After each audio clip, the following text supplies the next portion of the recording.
To Wellness Wednesday Live. I'm Bethany Zell. I'm the program director for Healthy You at Cary Medical Center. And we are thrilled today to have Dr. Jarryd Rossignol with us from Pines Health Services. Welcome, Jarryd. How's it going? Dr. Rossignol, sorry. Hey, please call me Jarryd. I prefer that way more, so that's totally fine. Awesome. Yeah. Jarryd is a primary care provider practicing in the Pines Health Services Presque Isle Health Center.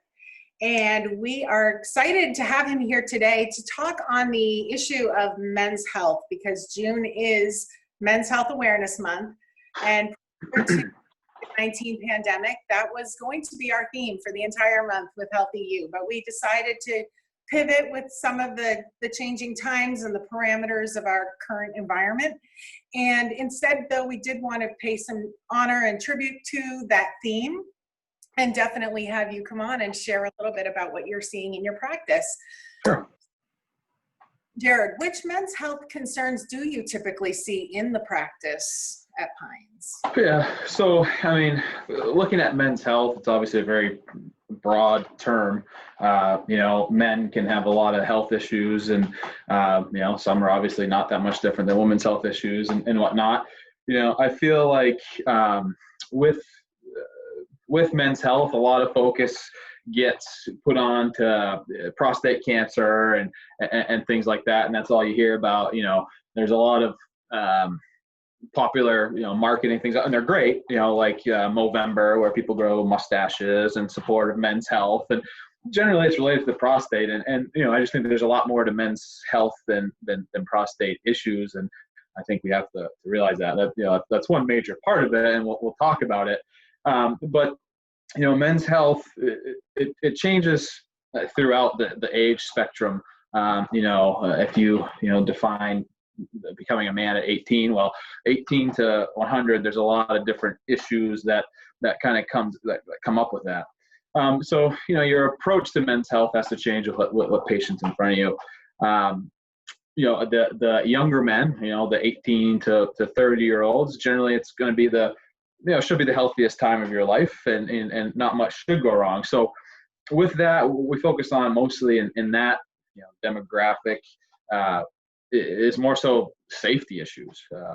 Men tend to think they're invincible, especially up here in the county, and I grew up here. So I kind of know what that's about, but we're a big outdoor culture, power sports, things like that, and you got to do that safely. In that age, 18 to 30, 18 to 40, not obviously there's outliers, but not much goes on. It's remaining safe and taking necessary precautions and things like that. So when I meet with men in that age group, it's the importance is stressed on that. Wearing helmets, it seems simple and whatnot, but I'm sure people driving around here see it all the time. The motorcyclists, I'd say it's probably 50-50 what I see on the road. Four-wheelers, even just around the house, dirt bikes, things like that. It's kind of what I preach. The other stuff is alcohol use in this age group is something that we need to really kind of focus in on. What healthy alcohol use is. There is, healthy alcohol use. So you don't need to feel bad about having a beer or a glass of wine or anything like that. And that's not my job to make you feel bad about that. But a lot of times what I see in my clinic is, in a new history and physical exam and things like that, which I have a lot of since I've been here for a year, so still getting a lot of new patients. But, in that questioning, alcohol use or drug use or things that should always be brought up. And, a lot of times you see excessive alcohol use and they don't even know that, it's not necessarily an alcohol problem or they need to drink or anything like that. It's just they don't know what a healthy alcohol level is and what that can do to you long term. Just because you're not getting drunk every night, but maybe you're having 3 or 4 beers a night, that just might be normal. It might be what your dad did or what your grandfather does, and they were perfectly fine. It's just kind of educating that is harmful in the long term, and that amount of alcohol use can have significant effects down the road, which men in this age group tend to have trouble seeing that far ahead. So that's kind of where I focus, men's health issues in that age group. The other thing in that age group that also spans the other ones as well, is the mental health aspect, that I think is maybe overlooked by both providers and patients. It's something that's hard to talk about, especially 18 years old, 20 years old. You want to feel invincible. You want to feel like you're tough and stubborn. And that's definitely something that's part of the culture up here. It's part of what I love about being up here. But it's hard to reach out and get help. You might not think you need it or what to say. So I think it's just something to really pay attention to. I think kids growing up today, kids and young men growing up today have a lot of stuff to deal with just constantly, that can make anxiety, depression, things like that worse.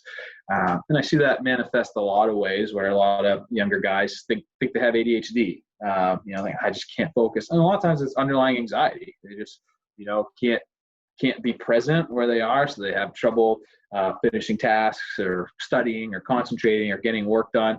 Not because they necessarily have ADHD, which some might, but because they have a hard time being present because they're anxious and always thinking of something else. So that's what I see a lot, in that age group. As you get older, 40s, 50s and on, then we start to get into, the other things like the screenings that are important to men. As you approach your 50s, generally you should talk to your doctor about if prostate cancer screening is right for you, and even earlier, depending on your family history, which should be taken in every new examination or yearly examination.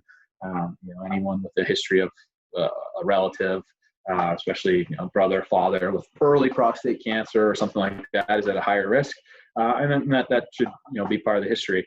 But that's kind of when we get into that. But prostate cancer is really only a part of it. There are other things that we really need to look for and screen, and men are certainly in my practice, and I think this can be extended to the country. And studies have shown that men are much less likely to get the screenings that they should, whether that's colon cancer screening, whether that's prostate cancer screening, lung cancer screening, if they're smokers, things like that. A lot more reticent to do that. Why do you think that? Why are they? Well, I think there's a couple reasons. One, a generally healthy man doesn't like screenings because they feel great. One of the biggest things that I get all the time is when I offer a man a colonoscopy, because obviously I can't force them to do anything. But when I offer a colonoscopy, a lot of times I get, no, I feel fine. I'm going to the bathroom fine. I don't have any pain. I don't have any pain or anything like that. And I say, well, that's good, but that's why we want to start screening, because we want to find stuff before you have pain or before you're having issues or before you're bleeding or something like that. So that's kind of one of the biggest challenges I have there in particular. Is when you feel well, you feel like you don't need to do anything. Otherwise, some people are afraid to find something. They're afraid to find something in screening, and that's a pretty significant barrier. But again, my job is to reassure them that if we find something, we want to find it early. That's why we screen. This is why this is a screening, not necessarily a diagnosis type deal. So that's a conversation I have a lot. The other thing is, if anyone knows anything about a colonoscopy, it's not the most pleasant experience for some people, which scares some people off. But, I've been a part of, I don't do them now, but in medical school and residency, I've had to help. They're not as bad as it seems. So again, talking people down with that is a part of it. But mostly I think it's just because, a healthy 50-year-old guy just feels good or feels healthy and just doesn't think they need it. So a significant amount of time is kind of to why I think they need it, and just trying to educate them. And that's my job. My job is to educate men on what I think they should do, and then we make a decision together. So that's kind of what I see there. Are you seeing that COVID-19 pandemic has impacted any of these concerns, made it worse, seeing new concerns kind of creeping a little more? Yeah, I think, it's changed a lot for a lot of people. luckily, I mean, obviously we're seeing some more cases here recently, but we've been relatively spared to what we see in the news in big cities and things like that. But it's definitely, brought some difficulties out, especially with the mental health aspect. I mean, a lot of men who are either now working from home or laid off work, or just their schedules changing, can really kind of exacerbate the anxiety type feelings, depressive type feelings. Your life is kind of totally upended. So you're seeing a lot more of that.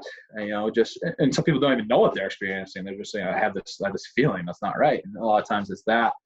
I think we're getting back into the swing of things, and we weren't affected as much as other places. But I think some people have used this as an opportunity to say, oh sweet, I got to put my screening off for another, and that's okay, because again, it's a screening, but you don't want it to get lost in the shuffle.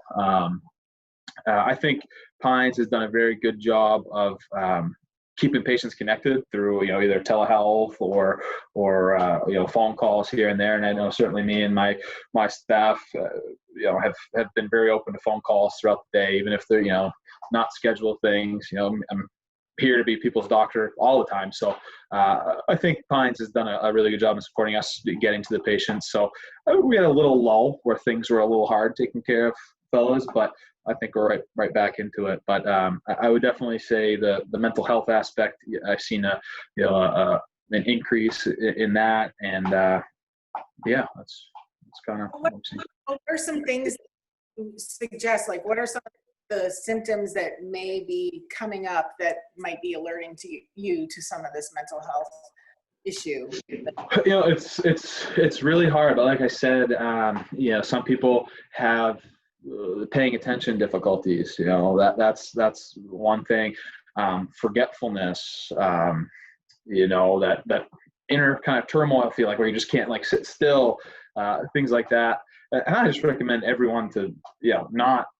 The problem with mental health is that there's a stigma associated with it, and it makes it really hard to talk about. I think mental health, it shouldn't be called mental health. It should be called health, because it's a label on it already, where your brain and it's an organ just like your liver or your prostate or something like that. So I just feel one of the reasons I came back to the county was I felt like I understood county people pretty well, and I wanted to be someone where they wouldn't feel embarrassed to talk about it or to open up about it. And honestly, a high percentage of the time, just talking about it and addressing it can help it. Just knowing that, like, hey, I tell the guys all the time, you're more normal than not normal. More people feel like you feel, at least part of the time, than vice versa. You're certainly not the only one. You're not the first one. You're not the last one. So talking about it can just say, oh, phew, I'm less anxious about that. Just that I know. So just any feelings like that, or even something like irritability. Sometimes people are just more irritable because they just can't deal with what they got on their plate. So sometimes be the wife or kids have noticed it, or just kind of not acting like themselves, or snappy, or and there's plenty of stuff we can do.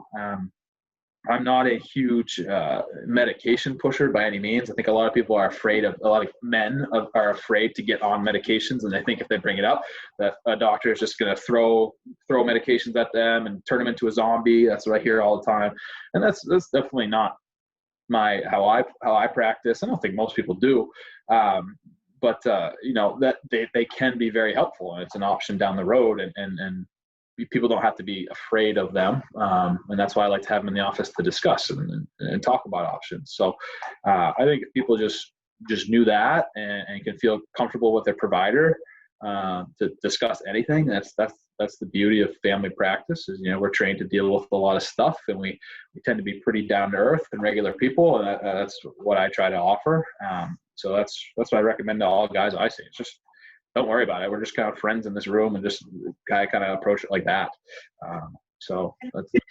I think you're right. The conversation is key. I mean, I think as women, we generally are a little more open with our feelings and talking things out. And I want to talk about everything I'm feeling. Right. And so my husband, he's not quite as open in that way. So it is important that men feel that they're not alone, that this is not, you know, depression isn't a sign of weakness. And I know that exactly. we're tend to be viewed as more positive and in Yeah. touch with our and so I know it's got to be hard for the men with the stigma of and knowing maybe inside that you're struggling, but being, you know, afraid or embarrassed to share that. So what would be your encouragement to any man out there who's really struggling right now? What would you say? I mean, like I said, I think just getting in and talking with someone and just doing it. I mean, uh, calling and making that appointment is the first big step. And then we can take care of you. You know, it's just don't struggle in silence. I guess it just makes everything worse. And I'm a big believer in, you know, mind, body, spirit, and kind of the medical school I went to always kind of stressed that. And you know, the body follows the brain. If your brain is ill, the body, it's tough on the body as well, for your other medical conditions. I think they're highly intertwined. So, you know, talk to me. I'm not saying I always have all the answers, but my job is to help you find some. And, you know, there are other providers and there are other people that can help you. I am one avenue that can start the process or guide or kind of see. So it's just, don't be afraid to be judged, because you'll never be judged. Don't be afraid to talk, and just kind of don't hold it all in. I guess we'll get you the help you need. You know.